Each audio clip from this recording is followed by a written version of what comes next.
Chris Talley was 34 years old, and until 3 weeks ago, he thought he had the perfect marriage.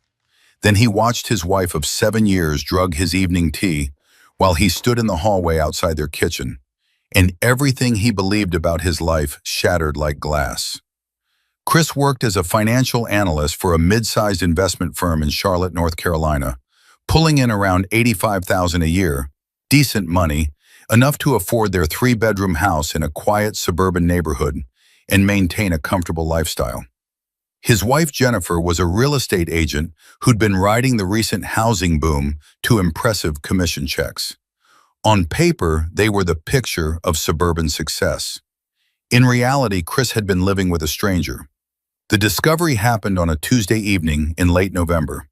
Chris had come home early from work with a migraine, something that had been happening more frequently over the past 2 months. He'd told Jennifer he was leaving the office around 3 o'clock, but traffic was lighter than expected, and he arrived home by 3:30 instead of his usual 4:15.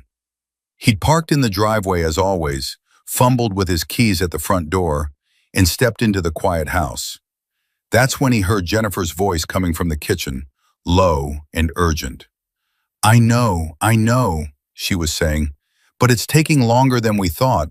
He's not stupid. I have to be careful. Chris froze in the entryway, his briefcase still in his hand. Something in her tone made his skin prickle with unease. He moved silently down the hallway, keeping close to the wall, until he could see into the kitchen through the partially open door. Jennifer stood with her back to him, her phone pressed to her ear. On the counter beside her sat Chris's favorite mug, the navy blue one with "World's Best Analyst" printed on the side that she'd given him for his birthday 3 years ago. Steam rose from it. She'd already made his tea. The pills work perfectly, Jennifer continued, her voice dropping to barely above a whisper. He's out cold every night by 8:30. I just need a few more weeks to get everything in place, and then we can move forward with the plan.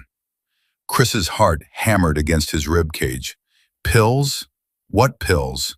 He watched, unable to move, as Jennifer ended the call and reached into her pocket. She pulled out a small, orange prescription bottle, shook 2 white tablets into her palm, and dropped them into Chris's tea. She stirred it carefully, tapped the spoon on the rim of the mug, and placed it on the kitchen table where Chris always sat when he got home from work. The migraine that had sent Chris home early suddenly felt like a blessing and a curse. A blessing because he'd discovered this before whatever plan Jennifer had could come to fruition. A curse because the woman he'd loved since college, the woman he'd built a life with, was drugging him. Chris backed away from the kitchen as quietly as he'd approached, his mind racing. He slipped out the front door, closed it silently, and sat in his car for 10 minutes, trying to control his breathing and figure out what to do next. Finally, he started the engine, pulled out of the driveway, and drove around the block. He parked 2 streets over and called Jennifer. Hey, honey, he said, forcing his voice to sound normal despite the rage and fear coursing through him. I'm leaving work now. Should be home in about 30 minutes. This headache is killing me. Oh no, poor baby, Jennifer cooed, her voice dripping with false sympathy that now made his stomach turn.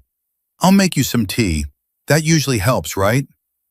You're the best, Chris said, the words tasting like poison in his mouth. See you soon. He sat in his car for exactly 25 minutes, watching the clock on his dashboard and thinking. Then he drove home, parked in the driveway, and walked through the front door like a man who suspected nothing. If you enjoy stories about betrayal and shocking family secrets, like this video and subscribe to the channel now. There are brand new stories here every day, each one more intense than the last one. And tell me where you are watching from. Jennifer greeted him at the door with a kiss on the cheek and a sympathetic smile. Your tea's ready, sweetie. Why don't you go sit down? You look terrible. Thanks, Jen, Chris said, accepting the mug she handed him. The navy blue ceramic felt heavy in his hands, weighted with more than just liquid. You always take such good care of me. He settled into his usual spot at the kitchen table while Jennifer bustled around preparing dinner. Chris raised the mug to his lips, pretended to take a long sip, and made an appreciative sound. In reality, he barely let the liquid touch his mouth. When Jennifer's back was turned, he poured half the mug into the potted plant beside the table. A fern that had been looking suspiciously droopy lately, he now realized. Over the next 15 minutes, Chris performed an Academy Award-worthy act. He pretended to drink the tea while actually disposing of it in plant pots, down the sink when he went to wash his hands, and once desperately into a glass he then hid behind the bread box. By the time Jennifer checked on him, the mug was empty. "Feeling any better?" she asked, her eyes scanning his face with what looked like clinical interest. "A little," Chris lied, "but I'm exhausted. I might turn in early tonight." "That's probably a good idea," Jennifer said. And was it his imagination, or did she look pleased? By 8 o'clock, Chris made a show of yawning repeatedly. His usual bedtime had apparently become 8:30, right when Jennifer said the pills knocked him out. Tonight, he was going to give her exactly what she expected. "I can barely keep my eyes open," he mumbled, stretching elaborately. "I think I'm going to crash." "Go ahead, honey," Jennifer said, not even looking up from her phone. "I'll be up in a bit." Chris climbed the stairs to their bedroom, changed into his pajamas, and slid under the covers. He set his phone to silent, positioned it under his pillow where he could feel it vibrate, and closed his eyes. Then he waited. 20 minutes later, he heard Jennifer's footsteps on the stairs. She entered the bedroom, and he felt her presence beside the bed. He kept his breathing deep and even, the way he'd practiced in the car earlier. She said his name softly. "Chris? Chris, are you awake?" He didn't respond. After a moment, he heard her leave the room. What happened over the next 3 hours made Chris question everything he thought he knew about his wife, his marriage, and his own judgment. At first, Jennifer simply moved around downstairs. He heard the television turn on, heard her walking between rooms, heard the familiar sounds of her evening routine. But around 9:30, her phone rang, and Chris crept to the top of the stairs to listen. "He's out," Jennifer said, "completely unconscious. We're good to talk." Chris's hands clenched into fists as he strained to hear. "I know it seems cruel," Jennifer continued, her voice carrying clearly up the stairwell. "But Chris is so straight-laced, so obsessed with doing everything by the book. He'd never agree to what we need to do. This is the only way." There was a pause as the person on the other end spoke. "The house is worth about $420,000, Jennifer said. "We bought it for $310 5 years ago. I've been making sure all the mortgage payments come from the joint account, so I can claim I contributed equally. His retirement account has about $200,000 in it. Plus there's the savings, another $70,000. Chris felt like he'd been punched in the gut. She was planning to divorce him and calculating her take. "No, he has no idea," Jennifer laughed. "Honestly, for a financial analyst, he's incredibly naive about what's happening in his own house. He thinks I'm working late when I'm with you. He thinks these headaches are from work stress. He has no clue I've been crushing up Ambien and putting it in his nightly tea for 2 months. 2 months. Chris had been drugged for 2 months. The lawyer says we need to establish a pattern of me being the primary homemaker for the past year to maximize my settlement," Jennifer continued. "That's why I've been documenting everything, taking photos of me cooking, cleaning, doing laundry, building a narrative that I've sacrificed my career to support his. The fact that my commission checks have been direct deposited into my private account helps. As far as the court will know, I've barely been working." Chris's vision blurred with rage. She'd been planning this for at least a year, possibly longer. "Once we get the settlement, we can be together openly," Jennifer said, her voice turning soft in a way that used to make Chris's heart melt. Now it made him nauseous. "We'll have enough to buy that condo downtown you wanted. Chris will be so blindsided he won't even know how to fight it. By the time he figures out what's happening, the divorce will be final, and I'll have my share of everything." They talked for another 20 minutes, and with each passing second, Chris learned more about the elaborate scheme his wife had constructed. She'd been having an affair with someone named David for over a year. David worked in commercial real estate. Jennifer had met him through work. They'd been planning this divorce strategically, consulting with a lawyer friend of David's who'd coached them on how to maximize Jennifer's payout. The sleeping pills served multiple purposes. They kept Chris compliant and unaware, prevented him from noticing Jennifer's late-night phone calls and unexplained absences, and established a pattern that Jennifer could potentially use to claim Chris had dependency issues or health problems that made him an unreliable spouse. When Jennifer finally ended the call, Chris crept back to bed, his mind spinning with betrayal and fury. But beneath the anger, something else was forming. A plan. Chris Talley might have been naive, but he was also very, very good with numbers, patterns, and strategy. Jennifer had made one critical mistake. She'd underestimated him. She thought he was a clueless fool who'd roll over and accept whatever she decided to do. She had no idea what was coming. Chris lay in the dark, listening to Jennifer move around downstairs, and began cataloging everything he knew. He worked in finance. He understood money trails, documentation, and legal frameworks better than most people. He had skills Jennifer didn't even know he possessed. They had no idea what he was capable of when pushed. Around 11 o'clock, Jennifer came to bed. She slid under the covers beside him, and Chris had to force himself not to recoil from her touch.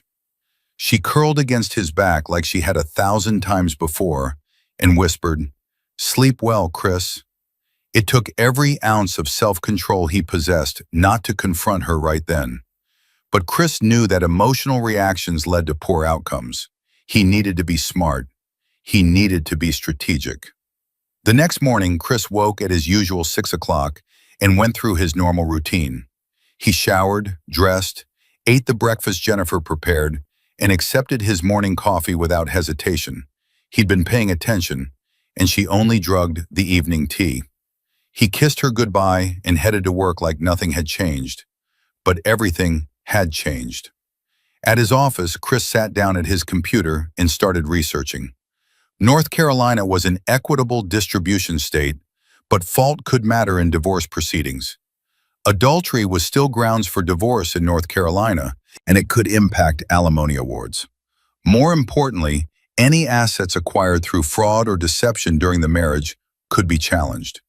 Chris opened a private browser window and began looking up divorce attorneys. Not just any attorneys, the best ones in Charlotte. He made a list of 5 names, all partners at prestigious firms with reputations for aggressive representation. Then he did something that would have seemed paranoid just 24 hours earlier. He checked his phone for tracking apps. Jennifer had always been somewhat controlling about knowing his whereabouts, claiming it was just because she worried about him. He thought it was sweet. Now he wondered if it was surveillance. Sure enough, he found an app he didn't recognize buried in his phone's settings. She'd been tracking his location. Chris disabled it without deleting it. He didn't want her to know he'd found it. Then he went to the Verizon store during his lunch break and bought a second phone, a prepaid device he registered under his middle name. This would be his real phone. The one Jennifer tracked would show only what he wanted her to see. Over the next week, Chris became 2 people. There was the Chris that Jennifer saw, the tired, headache-prone husband who drank his drugged tea every evening and fell asleep by 8:30. And there was the real Chris, the one who pretended to drink the tea, poured it out when she wasn't looking, and then lay in bed with his eyes closed while documenting everything his wife said and did. He started small. On Wednesday, he set up a tiny recording device in the kitchen, hidden inside the decorative rooster on top of the refrigerator. On Thursday, he opened a new bank account at a different institution and began quietly moving money in small increments that wouldn't trigger Jennifer's attention. On Friday, he met with Margaret Miller, a divorce attorney whose reputation for methodical, devastating case preparation had earned her a spot on Charlotte's top legal minds list for 3 consecutive years. Margaret listened to Chris's story without interruption, taking notes on a yellow legal pad. When he finished, she sat back in her leather chair and studied him. "You understand that what your wife is doing constitutes fraud," Margaret said. The drugging alone is criminal, but it also undermines any claim she might make about being an equal partner in the marriage. I want to document everything, Chris said. I want irrefutable proof of the affair, the drugging, the hidden income, all of it. That's going to take time, Margaret warned, and it's going to be emotionally difficult. You'll have to continue pretending everything is normal while we build the case. I can do that, Chris said. He thought about Jennifer curled up beside him each night, whispering sweet words while poison coursed through his veins from the pills she'd given him. I can do whatever it takes. Margaret nodded slowly. Then let's make sure Jennifer Talley regrets ever underestimating you. That weekend, Chris suggested to Jennifer that they have dinner with his parents on Sunday. Jennifer hated his parents. She found them boring and provincial, though she'd never said it quite that bluntly. But she agreed readily enough, probably thrilled to have Chris out of the house and unconscious early so she could talk freely with David. Except Chris didn't drink the tea that night either. And instead of falling asleep, he used the recording app on his new phone to capture Jennifer's 2-hour conversation with her lover, a conversation in which she detailed their plans with perfect clarity. By Monday morning, Chris had recordings of 5 separate phone calls, each one more damning than the last. He had Jennifer on tape discussing how to hide her income, how to manipulate the divorce proceedings, and most critically, how she'd been systematically drugging her husband for months. Margaret Miller reviewed the recordings and smiled. This is even better than I hoped. But we need more. We need proof of the affair, photos if possible. We need documentation of her hidden accounts. And we need to secure your assets before she realizes you know. Tell me what to do, Chris said. Over the next 10 days, Chris Talley became someone he barely recognized.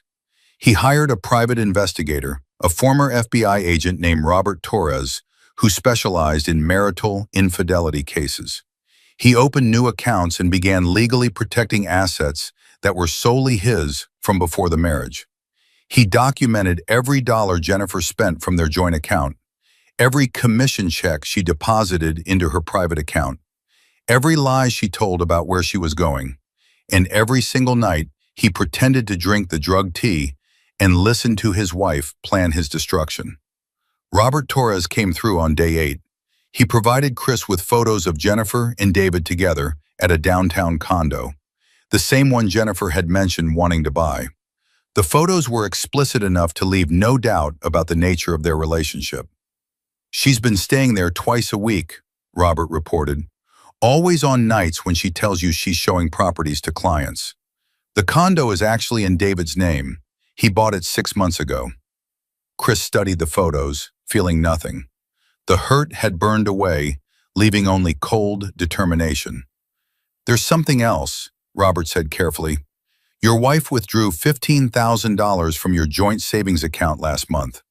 It's not on your monthly statements because she had the statements redirected to a P.O. box you don't know about. Can you prove it? Chris asked. I can prove all of it, Robert said. That's what you're paying me for. Make sure you're subscribed to this channel if you have not, because the ending of this story will blow your mind. And drop a comment below telling me what you think Chris should do next. On day 14, Chris decided it was time. He had enough evidence to bury Jennifer in court. He had protected his assets, documented her fraud, and prepared for every possible countermove she might make. Most importantly, he'd done it all while she believed he was sleeping soundly under the influence of the pills she'd been feeding him. That evening, Chris went through his usual routine. He came home, accepted the drug tea, and pretended to drink it while Jennifer's back was turned. He feigned exhaustion and headed upstairs at 8:15, even earlier than usual. You feeling okay? Jennifer asked, and Chris could hear the false concern in her voice. Just tired, he mumbled. Long day. Sleep well, honey, she said, and Chris detected the faintest note of triumph in her tone. He went to the bedroom, changed into his pajamas, and got into bed. He closed his eyes and waited. At 8:45, Jennifer's phone rang downstairs. Chris crept to the hallway and listened. He's out, Jennifer said. Listen, I've been thinking. I want to file next month. I'm ready to be done with this charade. Chris felt a surge of satisfaction. Next month she wanted to file, but he'd be filing first thing Monday morning. I know we said we'd wait until spring, but I can't do this anymore, Jennifer continued. Living with him, pretending I care, watching him shuffle around like a zombie every night from those pills. It's exhausting. She paused, listening. The lawyer says I should get at least half of everything, probably more given that I can claim I've been the homemaker. Chris is too nice to fight dirty. He'll probably just accept whatever terms I offer because he hates conflict. Chris smiled in the darkness. She was so wrong. I love you too, Jennifer said softly. Just a few more weeks and we can stop hiding. After she hung up, Chris waited another hour, then crept downstairs. Jennifer was asleep on the couch, the television playing softly. He moved silently through the house, checking one last time to make sure he had everything he needed. In Jennifer's home office, tucked in a locked desk drawer that Chris had learned to pick open with the help of a YouTube tutorial, he found a folder labeled D. Inside were printouts of emails between Jennifer and David, discussing their plans in explicit detail. There were also bank statements for Jennifer's private account, the one Chris wasn't supposed to know about, showing deposits totaling over $90,000 in commission income she'd hidden. Chris photographed every page with his phone, careful not to disturb the arrangement. Jennifer would never know he'd been here. As he slipped back upstairs, Chris felt something close to peace. The betrayal still hurt. It probably always would. But he'd done what needed to be done. He'd protected himself, documented everything, and prepared for war.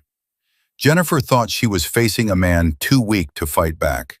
She was about to learn just how wrong she was. Monday morning arrived with crisp December sunshine, and Chris Talley woke up next to his wife with a calm sense of purpose he hadn't felt in 2 weeks. Jennifer was still asleep, her face peaceful in the early light, completely unaware that her carefully constructed plan was about to implode. Chris went through his morning routine with mechanical precision. Shower, shave, dress in his charcoal suit, the one that made him look particularly professional. He needed to look like someone in control today, someone who made strategic decisions. Jennifer emerged from the bedroom around 7, yawning and stretching. "You're up early," she commented, padding into the kitchen where Chris was making coffee. "Big day at work," Chris said, which wasn't entirely a lie. He was taking a personal day, but Jennifer didn't need to know that. "I might be late getting home. Don't wait up." "Sure, honey," Jennifer said absently, already scrolling through her phone. Probably texting David, Chris thought with detached interest. "I have a showing this evening anyway." "No, you don't," Chris thought. "You have a date at David's condo." But he just smiled and kissed her cheek. "Have a good day." At exactly 9 o'clock, Chris walked into Margaret Miller's office on the 14th floor of the Epicenter building downtown. Margaret's paralegal, a sharp-eyed woman named Patricia, greeted him with a knowing nod and ushered him into the conference room. Margaret was already there, surrounded by folders, printouts, and her ever-present yellow legal pad. She looked up when Chris entered and gestured to the chair across from her. "Are you ready to do this?" she asked. Chris thought about the past 2 weeks, the lies, the drugged tea, the whispered phone calls planning his financial ruin. He thought about Jennifer curled against him each night, playing the role of loving wife while plotting with her lover. "I'm ready," he said. "Good, let's review what we have." For the next 90 minutes, they went through the evidence piece by piece, the recordings of Jennifer discussing her plans, the photos Robert Torres had taken of Jennifer and David at the condo, the bank statements showing hidden income, the documentation of the sleeping pills. Margaret had even retained a toxicologist who could testify about the dangers of unknowing Ambien consumption. "This is one of the most clear-cut cases of marital fraud I've seen," Margaret said, shaking her head. "The drugging alone is criminal. We could pursue charges if you wanted." "I don't want her in prison," Chris said carefully. "I just want her out of my life with as little of my money as possible." That we can definitely arrange, Margaret said with a thin smile. North Carolina allows for fault-based divorce. Adultery is grounds, and when we add in the fraud, the hidden income, the systematic drugging, Jennifer isn't going to get the settlement she's been planning for. She slid a document across the table. This is the divorce petition. We're filing this afternoon.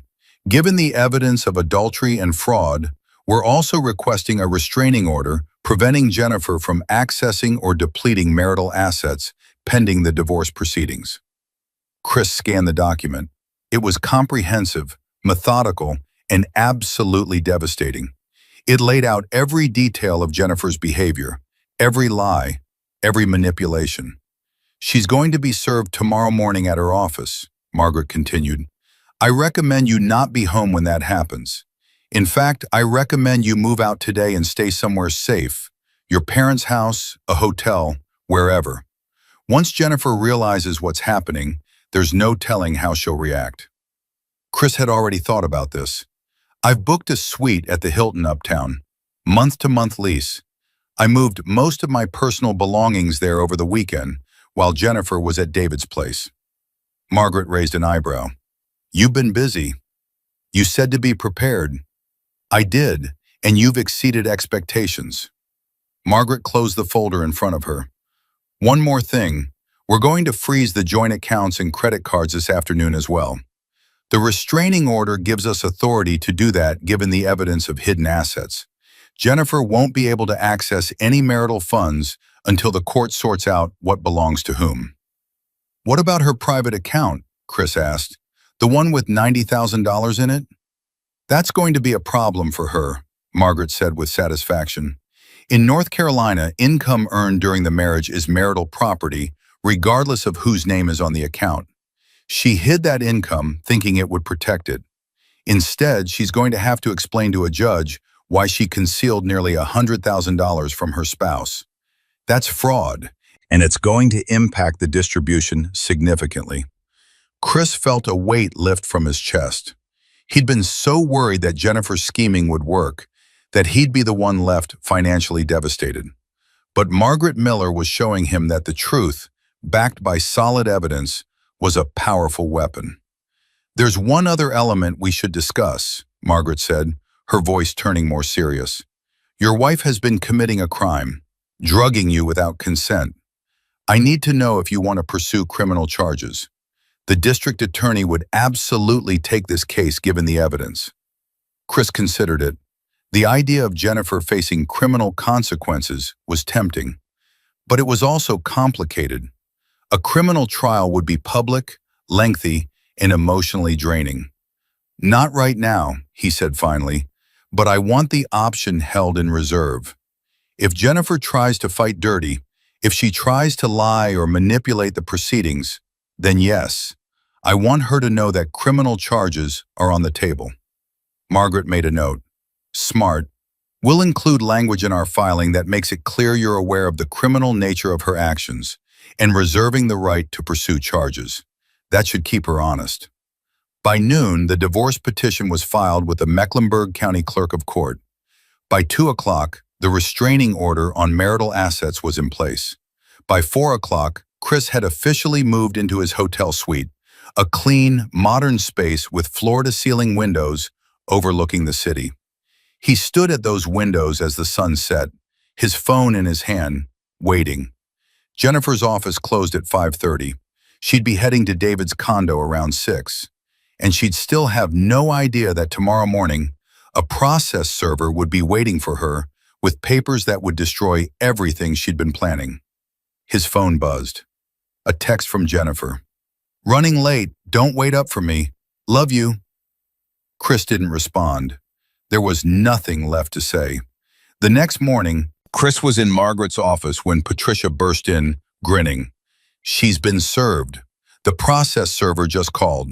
Apparently, she opened the papers in front of 3 colleagues and went white as a sheet. Any reaction? Margaret asked. She tried calling Chris immediately. When he didn't answer, she called David. Then she tried the joint bank accounts. Patricia's grin widened. That's when she discovered they were frozen. Chris's phone had been buzzing in his pocket for the past 10 minutes. He'd been ignoring it. Now he pulled it out and saw 17 missed calls from Jennifer, along with a string of increasingly frantic text messages. "Marcus, call me right now. What is this? Did you file for divorce? This is insane. Call me. We need to talk. Why are the accounts frozen? This is illegal. Marcus, please, let's talk about this like adults." Margaret read the messages over his shoulder and snorted. "Talk like adults? That's rich, coming from someone who's been drugging her husband for 2 months." Chris powered off his phone. "What happens now?" "Now Jennifer gets her own lawyer, and they respond to our petition. Given the evidence, I expect her attorney will recommend she settle quickly and quietly. If this goes to trial, everything comes out publicly. The affair, the drugging, the hidden income. That's not going to look good for her, especially in her profession. Real estate agents live and die by their reputation." "How long until we know her response?" "She has 30 days to file an answer, but I expect we'll hear from her lawyer much sooner than that. The evidence is too damaging. No competent attorney would advise her to fight this." Margaret was right. Within 48 hours, Chris received a call from a lawyer named Richard Brennan, who represented Jennifer. "Mr. Talley," Brennan said in a measured voice, "I've reviewed the petition your attorney filed, and I've spoken extensively with Mrs. Talley about the allegations. I'll be frank with you. This is an extremely difficult case from my client's perspective. The evidence you've compiled is substantial." "That's because it's all true," Chris said flatly. "Yes, well," Brennan cleared his throat. "Mrs. Talley is understandably distressed. She's asked me to explore the possibility of a settlement that would avoid protracted litigation." "I'm listening." "She's prepared to accept a divorce on your terms, with minimal asset distribution, provided that you agree not to pursue criminal charges related to the, sleeping medication incident." Chris almost laughed. Jennifer was willing to walk away with almost nothing as long as she didn't face criminal prosecution. It was exactly what Margaret had predicted. "I need to consult with my attorney," Chris said. "We'll be in touch." He hung up and immediately called Margaret, who cackled when he relayed the conversation. "She's terrified," Margaret said gleefully, "and she should be. Let's make an offer. We'll agree not to pursue criminal charges if she signs over her interest in the marital home, accepts a minimal share of the retirement accounts, and agrees to a full accounting of all her hidden income." "What does that mean in dollar terms?" Chris asked. "It means you keep the house, worth about $420,000, minus the mortgage balance of about $240. You keep your full retirement account, $200,000. You keep the marital savings account, $70,000. And Jennifer has to declare her private account as marital property, which means you get half, $45,000. Chris did the mental math. He'd be walking away from the marriage with significant assets intact, while Jennifer would get maybe 10% of what she'd been planning to take. If you're enjoying this story, hit that like button and let me know in the comments what you would have done in Chris's situation. "There's one more thing I want," Chris said. "I want her to sign a statement admitting to the affair and the drugging. Something in writing, notarized, that I can keep as insurance." "That's ambitious," Margaret said, "but given her fear of criminal prosecution, she might agree to it. Let me reach out to Brennan." The negotiations took another week. Jennifer's lawyer pushed back on several points, but ultimately the evidence was too strong.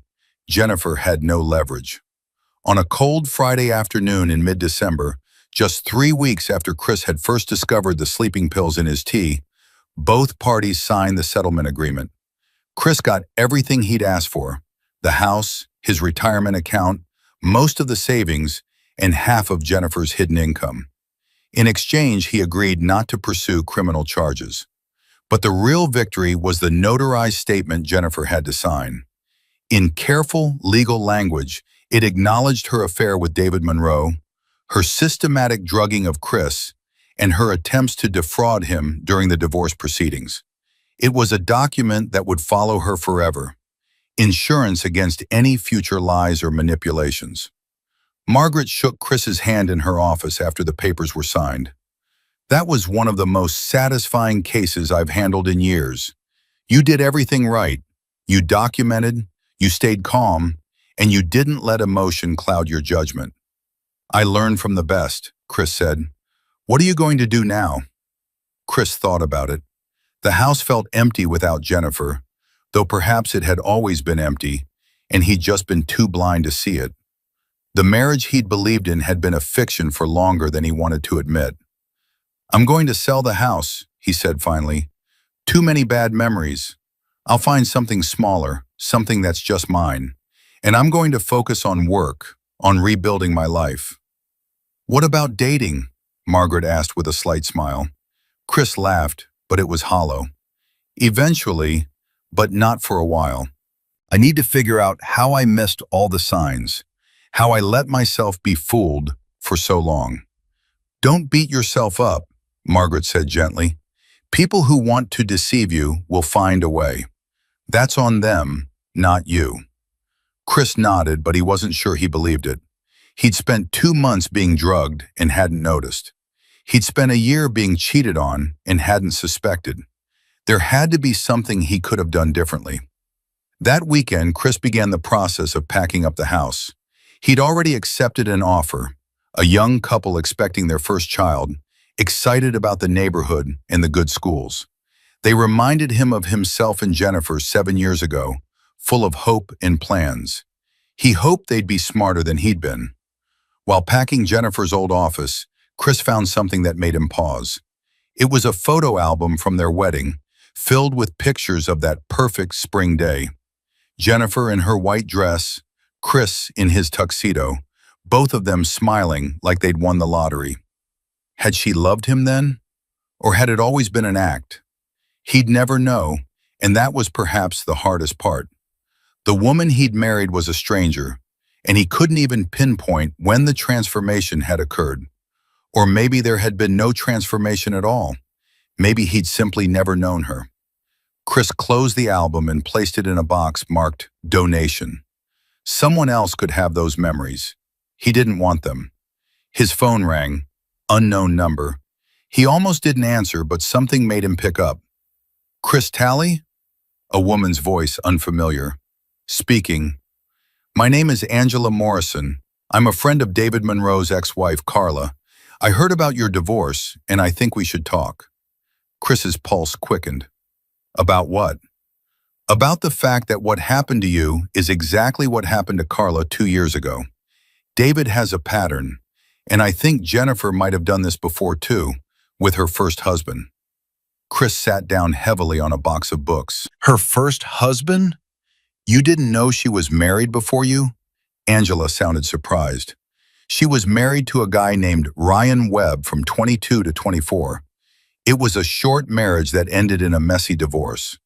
Ryan claimed she'd been unfaithful, but he could never prove it. He walked away with almost nothing. Chris felt sick.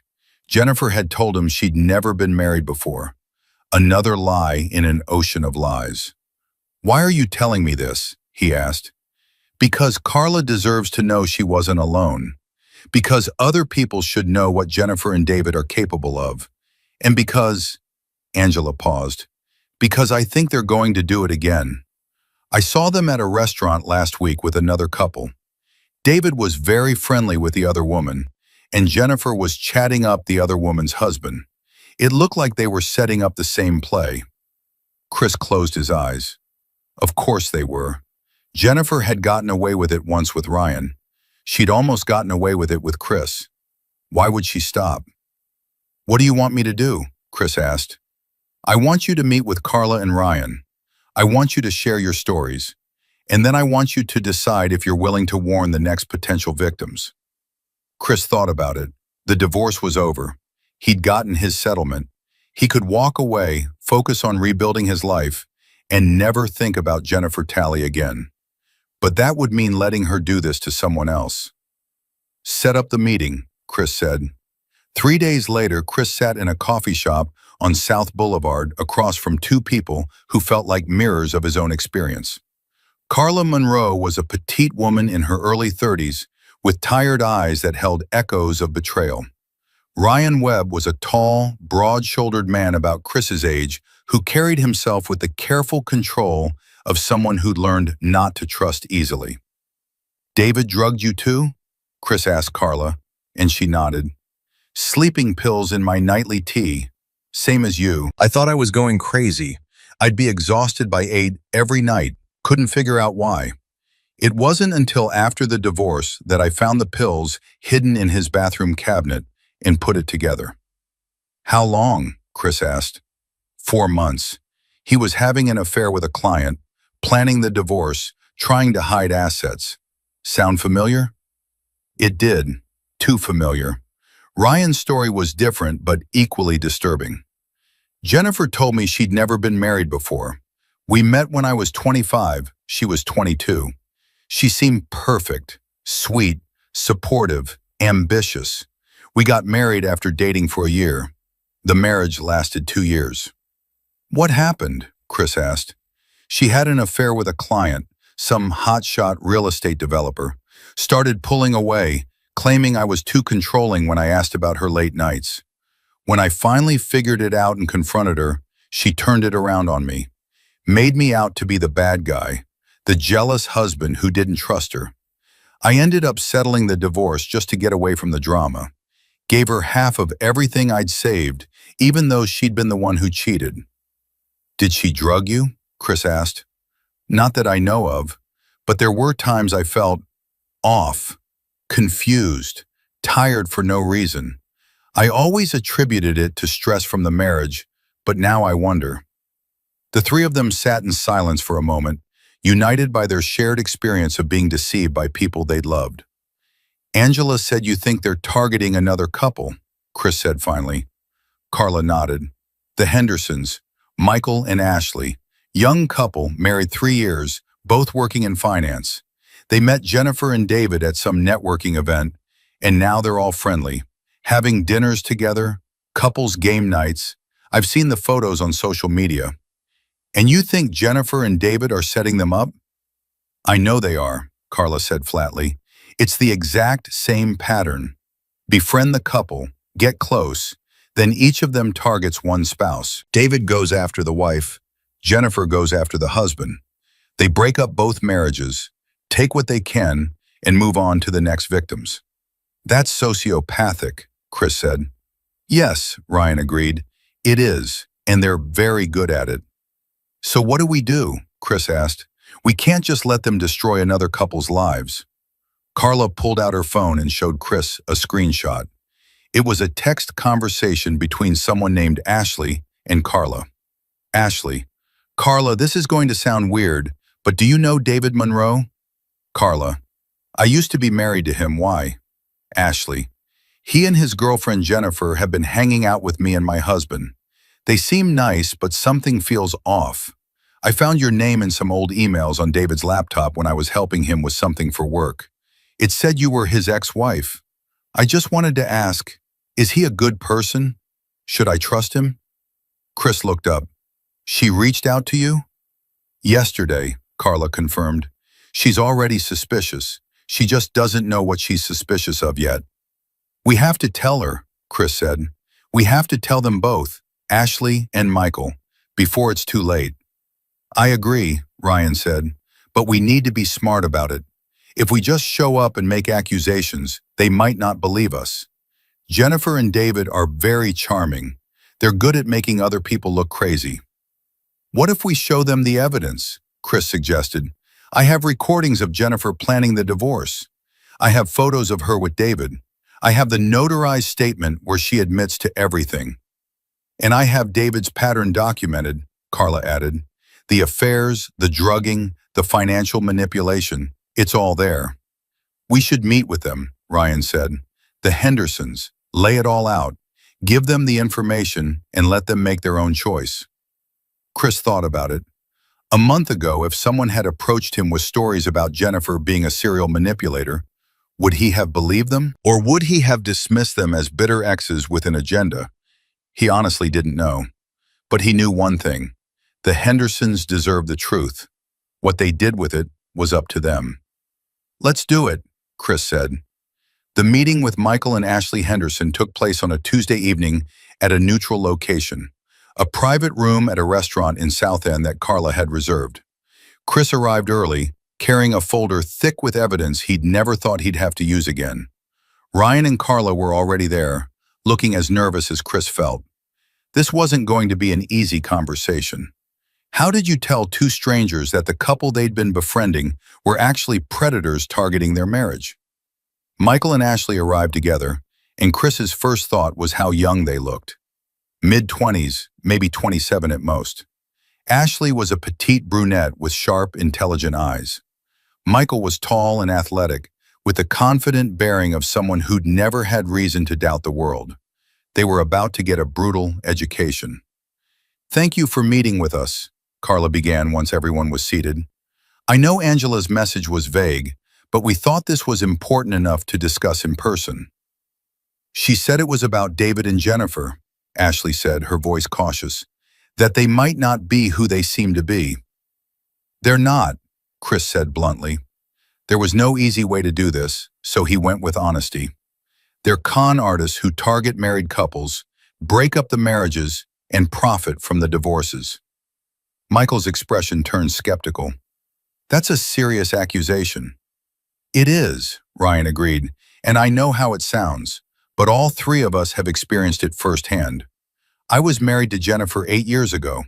Carla was married to David, and Chris just finalized his divorce from Jennifer 3 weeks ago." Ashley's eyes widened. "Wait, Jennifer was married before Chris? She told us he was her first husband." "That was the first lie," Chris said. "There were many more."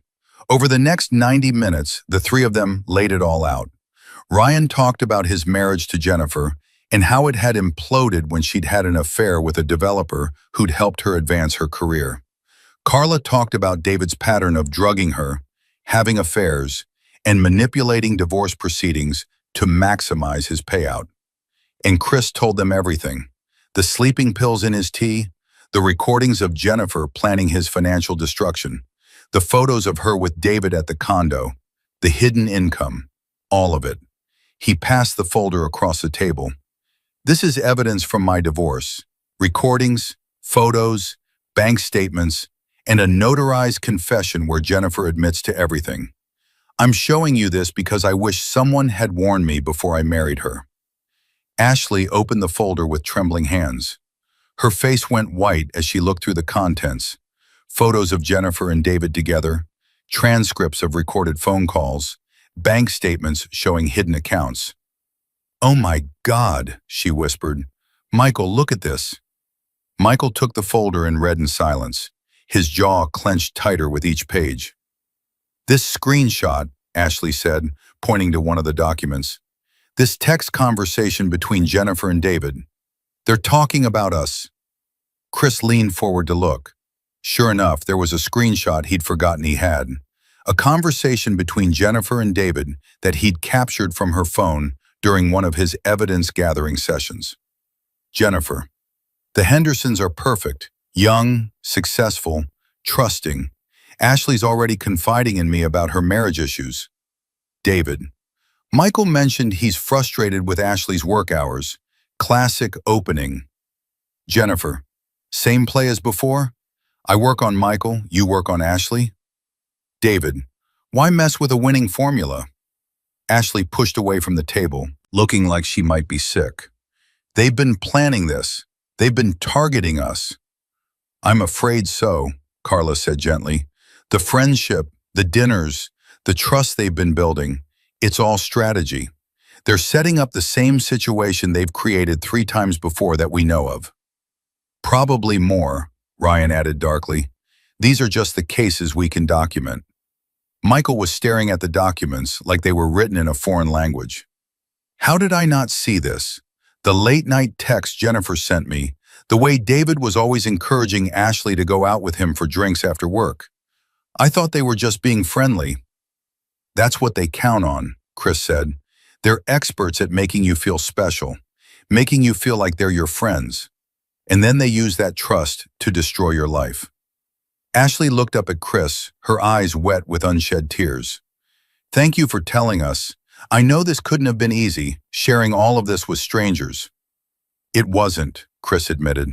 But I couldn't let them do to you what they did to me, what they've done to all of us. What should we do? Michael asked. Just cut them off? They're going to ask why. Tell them the truth, Carla suggested. Tell them you know what they are and what they were planning. Let them know they picked the wrong targets this time. Won't that just make them move on to someone else? Ashley asked. Probably, Ryan said. But at least you'll be safe. And maybe if enough people know about them, if enough people share their stories, Jennifer and David will find it harder to operate. Chris had been thinking about this for days. I have another idea. What if we go public? Not in a messy, dramatic way, but what if we compile all the evidence we have, all 3 cases, and present it as a pattern? We could file a formal complaint with the North Carolina Real Estate Commission.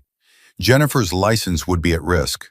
We could contact David's employer, show them what he's been doing, make it harder for them to keep targeting people. That's nuclear, Ryan said slowly, but I like it. They've destroyed 3 marriages that we know of, Chris said, his voice hard. They drugged people, committed fraud, broke up families. Why should they get to keep doing it? Carla nodded. I'm in. I should have done something like this years ago. Maybe if I had, you wouldn't have had to go through this, Chris. You can't blame yourself for what they did, Chris said, but we can make sure they don't do it again. The group talked for another hour, strategizing. By the end of the evening, they had a plan.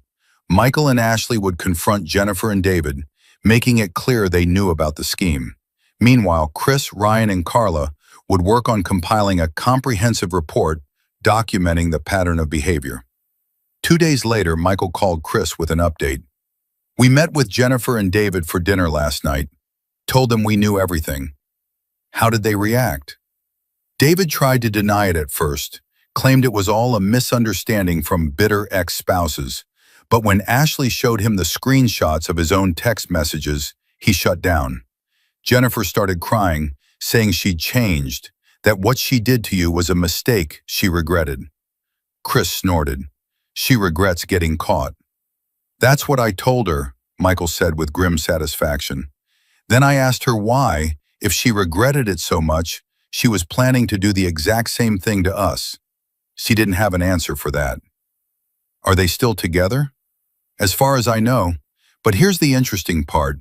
David's wife, his current wife, I mean. Wait, Chris interrupted. David's married? Oh, you didn't know? Yeah, he married someone new about 6 months after his divorce from Carla. Woman named Stephanie, works in marketing. From what I understand, he met her while he was still with Jennifer. Chris's mind reeled. David had been cheating on Jennifer while they were planning to cheat together. It was almost poetic. Anyway, Michael continued, I did some digging. Stephanie has no idea about David's pattern. She thinks he's a devoted husband who was wronged by his ex-wife. Someone should tell her, Chris said. I agree. Want to do the honors? Chris thought about it. He'd already blown up his own life and helped save the Hendersons' marriage. Did he want to get involved in yet another mess? But then he thought about Stephanie, whoever she was, living in ignorant bliss with a man who was probably already planning her destruction. Send me her contact information, Chris said. Meeting Stephanie Monroe was like looking at a version of himself from 6 months ago. Hopeful, trusting, completely unaware that the person sleeping beside her each night was a monster. She agreed to meet Chris at a Starbucks near her office, curious about why a stranger wanted to talk about her husband. Chris brought the folder. He was getting very practiced at this conversation. Your husband has a pattern, Chris began without preamble. He targets married women, has affairs with them, and helps them plan divorces where they maximize their financial payout. He's done it at least 3 times that I can document, and he's probably already planning to do it to you. Stephanie's perfectly made-up face went through a series of expressions. Disbelief, anger, and finally, horrible recognition. The business trips, she said quietly. The late nights. The way he's always texting someone he claims is a client. It's not a client, Chris said gently. It's probably Jennifer Talley, his most recent partner. Or maybe someone new, I don't know. But I know the pattern. He showed her everything. The evidence from his own divorce, Carla's testimony, the screenshots of David planning to target the Hendersons. Stephanie read it all with trembling hands. "I'm 3 months pregnant," she said finally, her voice hollow. "We just found out last week." David was so happy, or at least he seemed happy. Was that fake too? Chris felt a surge of anger toward David Monroe. A pregnant wife at home while he was out planning his next conquest. It was despicable. "I don't know if his happiness was fake," Chris said honestly. "I don't know David well enough to say, but I know he's capable of compartmentalizing his life in ways that most people can't. He can have a pregnant wife at home and still be plotting with his mistress. Those two things don't contradict each other in his mind." "What should I do?" Stephanie asked, and Chris heard the desperation in her voice. "That's not my decision to make," Chris said. "But if I were you, I'd protect myself. Get a lawyer, document everything, check your financial accounts, and decide whether you can trust a man who's made a career out of deception." Stephanie nodded slowly, her hand moving unconsciously to her still flat stomach. "Thank you for telling me. I know you didn't have to." "Yes, I did," Chris said, "because nobody told me, and I wish they had." Over the next month, the dominoes fell rapidly. Stephanie hired a divorce attorney, coincidentally the same firm where Margaret Miller worked, though Stephanie was assigned to a different partner who specialized in complex marital cases involving infidelity and hidden assets. The Real Estate Commission launched an investigation into Jennifer based on the complaint Chris, Ryan, and Carla filed jointly. David's employer, a major commercial real estate firm, was less than thrilled to learn their senior broker had been using his position to target married clients for affairs.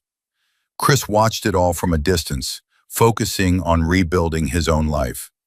He sold the house in January and moved into a modern townhouse in Plaza Midwood, a neighborhood he'd always liked but Jennifer had thought was too urban. He threw himself into work, earning a promotion to senior analyst. He started therapy to process the betrayal and figure out how he'd missed the warning signs. And slowly, day by day, he healed. On a cold Tuesday in February, almost 3 months after he'd first discovered the sleeping pills in his tea, Chris received a letter at his new address. It was from Jennifer. He almost threw it away unopened. What could she possibly have to say that he wanted to hear? But curiosity won out. He opened it. The letter was handwritten, 3 pages of Jennifer's familiar, looping script. "Chris," it began, "I know you probably don't want to hear from me, and I understand why. But I need to say some things, and I need you to know that I mean them. What I did to you was unforgivable. I lied, I cheated, I drugged you, I planned to destroy you financially. There's no excuse for any of it. I could tell you about my childhood, about my father's affairs that destroyed my mother, about my first marriage and how Ryan's emotional abuse made me believe I deserved to take what I wanted. But those would just be excuses, and you deserve better than excuses. The truth is that somewhere along the way, I became the kind of person I used to despise. I became my father. I became someone who uses people, who lies as easily as breathing, who justifies cruelty as strategy. Losing you, losing everything, has forced me to look at who I've become. The Real Estate Commission suspended my license pending their investigation. David left me the day Stephanie filed for divorce, claiming I'd become too much of a liability. I'm living in a studio apartment and working as an administrative assistant to pay my bills. I'm not telling you this to make you feel sorry for me. I'm telling you because I want you to know that there have been consequences, real ones, and I'm glad. I deserved every single one. I'm in therapy now, real therapy, not the couples counseling I suggested we try when I was planning to use it as evidence that I tried to save our marriage. I'm working on understanding why I do what I do, Why I hurt people who love me. My therapist says I might be a narcissist. Or maybe I just learned terrible patterns from my parents and never bothered to break them. Either way, I'm trying to change.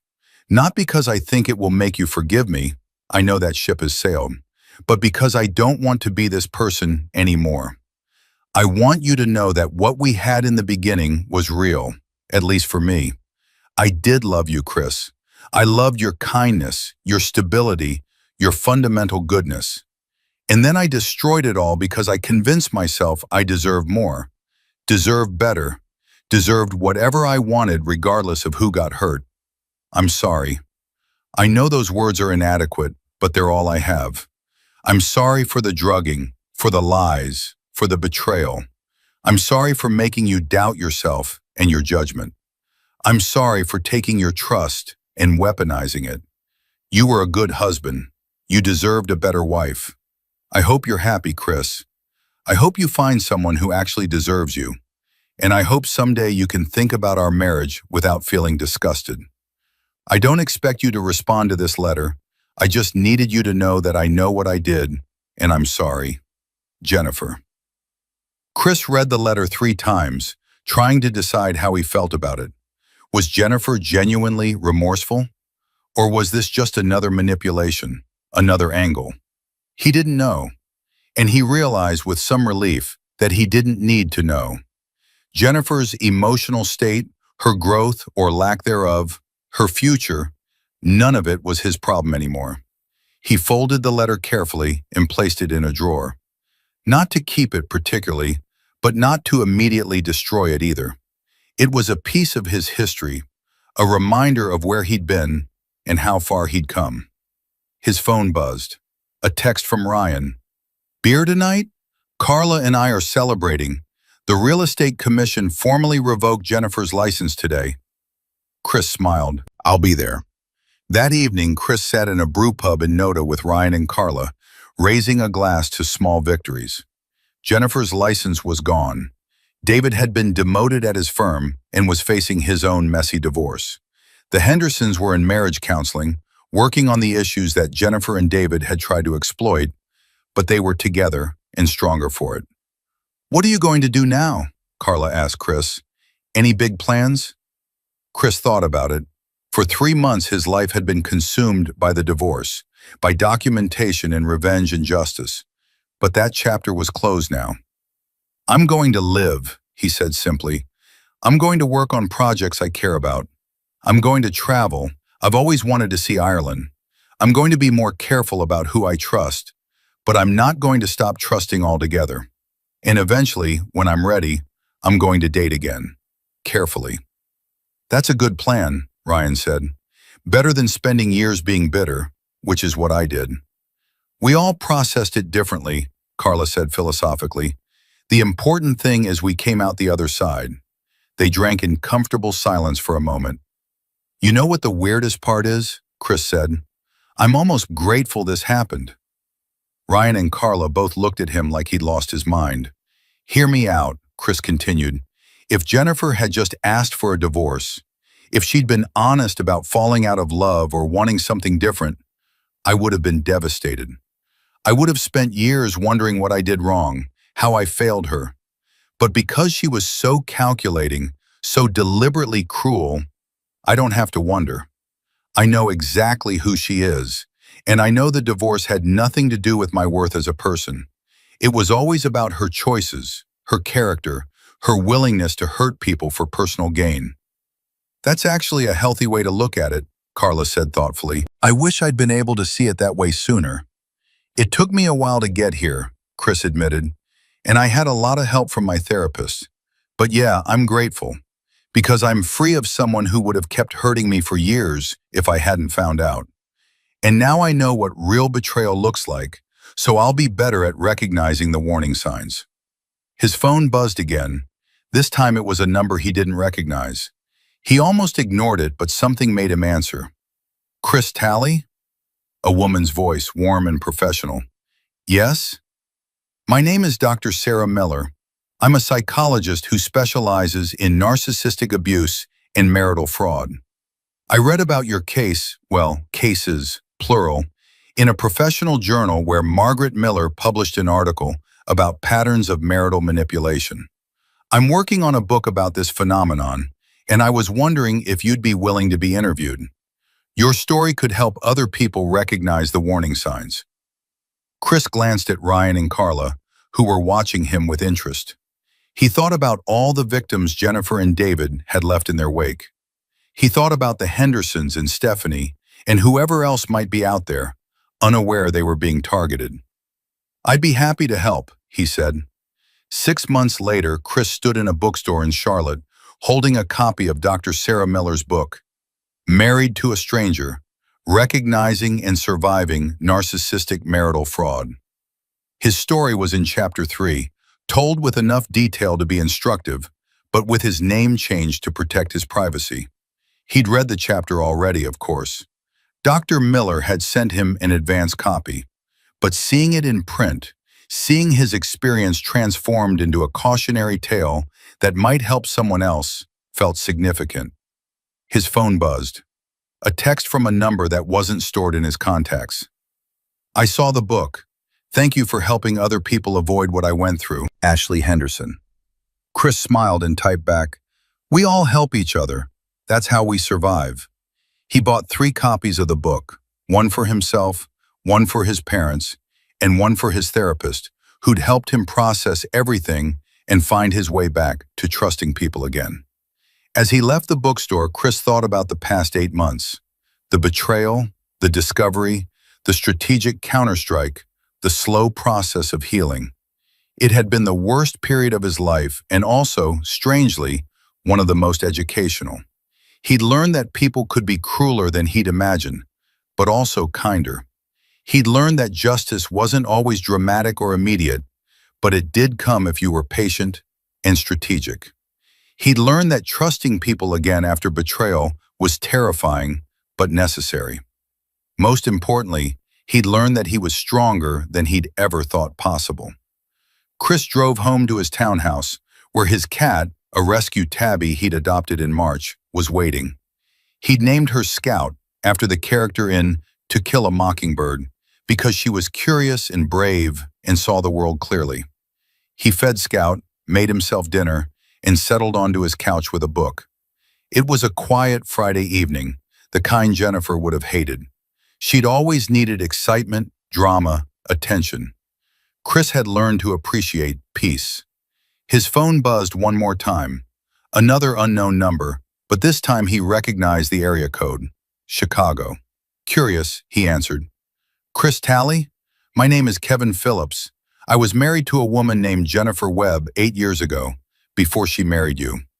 My friend Ryan Webb, her second husband, gave me your number. I hope that's okay." Chris sat up straighter. "Jennifer Webb? Wait, there was a husband before Ryan?" "Yeah, I was the first one, as far as I know. Married her right out of college. She cheated on me with her boss, planned a strategic divorce, and walked away with half my savings. I've been following the case against her and David Monroe. I just wanted to thank you for finally stopping them." Chris felt a chill. 4 husbands. Jennifer had done this to 4 men, probably more. And she just kept refining her technique, getting better at it with each iteration. "Kevin," Chris said slowly, "how would you feel about going on record? There's a psychologist writing about patterns like this. Your story could help complete the picture." "I'd like that," Kevin said. "For a long time I thought I was the only one. It's good to know I'm not." They talked for another 30 minutes, comparing notes, sharing stories. When Chris hung up, he felt something he hadn't expected. Closure. Jennifer Talley, or Webb, or whatever her real name was, had hurt a lot of people. But those people had found each other, had shared their stories, had helped protect future victims. In trying to destroy them, she'd inadvertently created a network of people who understood manipulation and were committed to stopping it. That, Chris thought, was its own form of justice. Chris learned something profound in the months after his divorce. The best revenge isn't revenge at all. It's healing, growing, and using your experience to protect others. He could have spent years consumed by bitterness toward Jennifer. He could have made it his mission to destroy her life as thoroughly as she tried to destroy his. But instead, he chose to document what happened, share his story, and help other people recognize the warning signs of manipulation before it was too late. In doing so, he discovered something Jennifer would never understand. Real power doesn't come from controlling or using people. It comes from being someone others can trust, someone who makes the world slightly safer just by being in it. Jennifer had tried to make Chris a victim. Instead, she'd made him someone who ensured there would be fewer victims in the future. And that, Chris realized, was the sweetest victory of all. Not because Jennifer faced consequences, though she did, but because he'd transformed his worst experience into something that helped other people. He'd taken her cruelty and used it to create something good. Sometimes the people who try to break you end up teaching you just how strong you really are. And sometimes the worst thing that ever happens to you becomes the catalyst for becoming the person you were always meant to be. Chris Talley had been married to a stranger, drugged by the woman he loved, and nearly destroyed by her betrayal. But he'd survived, grown stronger, and found purpose in helping others avoid the same fate. He'd learned that trust, once broken, could be rebuilt, carefully, slowly, with the right people. That love without honesty was worthless. That character revealed itself not in the easy moments, but in how people behave when they thought no one was watching. And most importantly, he'd learned that he was enough. He didn't need someone like Jennifer to complete him. He was whole on his own, capable of building a good life filled with people who genuinely cared about him. The marriage was over. The betrayal was real. But Chris Talley was free, wiser, and ready for whatever came next. And that was worth more than any revenge could ever be. If you enjoyed this story, like this video and leave a comment telling me what you thought. And if you're not already subscribed to the channel, please subscribe and hit the notification bell to get alerts for new stories like this one. Thanks for watching, and I'll see you next time.